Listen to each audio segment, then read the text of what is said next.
नमस्ते मेरे दोस्तों, मेरा नाम कोको है और इस वीडियो में मैं आप लोगों को बताऊंगी मैं क्यों इंडिया में रहती हूँ। ये सबसे पॉपुलर सवाल है मेरे इंस्टाग्राम पे, क्योंकि लोग बहुत क्यूरियस हैं। उनको पता है कि मेरी फैमिली इंडिया में नहीं है, मेरा काम भी इंडिया में नहीं है, तो मैं इंडिया में क्यों रहती हूँ, क्यों आई और मुझे हिंदी कैसे आती है, ये बहुत लोग पूछते हैं। मैंने कभी नहीं बताया इंस्टाग्राम पे, तो अभी मैं बताती हूँ आपको। मैं यह राज खोलती हूँ आप लोगों के सामने, क्योंकि कई लोग शायद क्यूरियस होते हैं और वो सोचते हैं अरे ये लड़की राशन है, ये क्यों इंडिया में रहती है, दाल में कुछ काला लग रहा है, शायद पूरी दाल काली है। तो इसलिए अभी मैं आपको बताऊंगी। तैयार करो मसाला चाय और मेरी वीडियो को एंजॉय करो। फिर सब कुछ शुरू हुआ 2020 में। 2020 में सितंबर में मैं राशा में रहती थी, सुकून से रहती थी। इतनी सुकून से तो नहीं, पर रहती थी। और मुझे मिला इंडियन आदमी, तो हमारे बीच प्यार हुआ। मतलब पहले तो इतना प्यार नहीं हुआ, पर बाद में हुआ। और हम दोनों ने फैसला लिया कि हम इंडिया जाना चाहते हैं अगले साल। उस टाइम थोड़ा सा मुश्किल था, क्योंकि कोविड के रिस्ट्रिक्शंस थे, तो टूरिस्ट वीज़ा नहीं दिया जाता था। तो इसलिए मुझे दूसरे तरीके से आना पड़ा, मतलब दूसरे वीज़े से आना पड़ा। इसलिए हमने हमको काफ़ी समय लगा मेरे वीज़े के लिए, क्योंकि राशन लोग वीज़े के बिना नहीं एंटर कर सकते, इंडिया नहीं एंटर कर सकते। क्यों? अफसोस की बात। तो फिर जब मेरा वीज़ा इश्यू हुआ, ये था अप्रैल 2021 में। तो अप्रैल 2021 में मुझे अभी याद है तारीख, 16 अप्रैल 2021 में मैं इंडिया आई रहने के लिए। पहले मैं इंडिया भी आती थी टूरिस्ट की तरह, मतलब पर्यटक की तरह।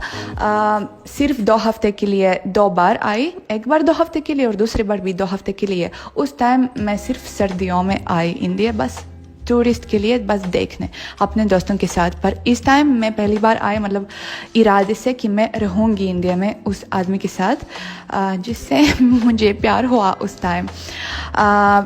उससे पहले मैं हिंदी भाषा सीखने लगी, क्योंकि 2020 से मुझे पता था कि मैं इंडिया आने वाले हूँ। इसलिए 2020 से मैं हिंदी भाषा से परिचित हूँ, तो इसलिए मुझे काफ़ी अच्छी हिंदी आती है। पहले मुझे बहुत बुरी हिंदी आती थी, मैं धीरे धीरे बोल पाती थी, लेकिन इंडिया में आके और लोगों से बात करके मुझे काफ़ी मतलब प्रोग्रेस हुआ। कैसे प्रोग्रेस को हिंदी में बोलते हैं मैं भूल गई, कैसे बोलते हैं, प्रगति शायद, तरक्की हुआ। हाँ, मुझे शुद्ध हिंदी भी आती है, क्योंकि मैं बहुत पैशन से सीख रही थी हिंदी। मुझे बहुत पसंद आया हिंदी सीखना। तो ज़रूर मेरी कभी कभी गलती होती है जब मैं बोलती हूँ, मेरा एक्सेंट भी है मुझे पता है, पर फिर भी मुझे अच्छी हिंदी आती है, मैं सब कुछ समझती हूँ। अभी तो शायद 90% समझ सकती हूँ जो भी लोग मुझे बोलते हैं हिंदी में, और जवाब भी सही से दे सकती हूँ।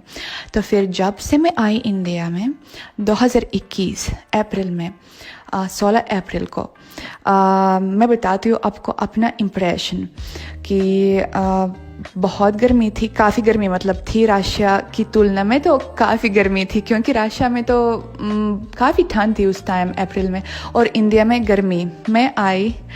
और उस टाइम हमको 2 दिन रहना पड़ा होटल में। तो हम गए महिपालपुर, क्योंकि वहाँ पे वो इलाका, मतलब दिल्ली में माना जाता है कि वहाँ पे होटल्स बहुत हैं, तो इसलिए उस आदमी को भी पता था कि महिपालपुर जाना है। तो महिपालपुर में गई बाहर गई, वो राशि से काफ़ी अलग है। तो मेरा इम्प्रेशन पहले शॉकिंग था, मतलब मैं हैरान थी, सब कुछ बहुत अलग है, बहुत लोग हैं, वो मुझे घूर रहे हैं, बहुत गर्मी है। फिर उस आदमी ने जिनके साथ मैं आई, उन्होंने बोला मुझे पता है एक अच्छी जगह जहाँ पे दिल्ली में मैं तुमको लेना चाहता हूँ, ये न्यू दिल्ली ट्रेन स्टेशन के पास। मैं उन्हें बोला ओके चलो।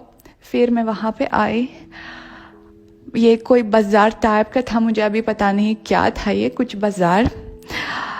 वहाँ पे लोग और ज़्यादा घूर रहे थे, और ज़्यादा गर्मी थी, और ज़्यादा उथल पुथल था।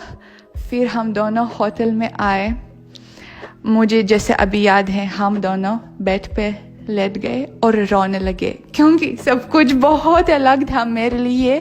ये कल्चरल शॉक था, क्योंकि राशिया में एक तो इतने लोग नहीं होते हैं, दूसरी बात कि इतनी उथल पुथल ट्रैफिक जैम नहीं होते हैं, इतना मतलब रश, इतना नॉइज़ नहीं होते हैं।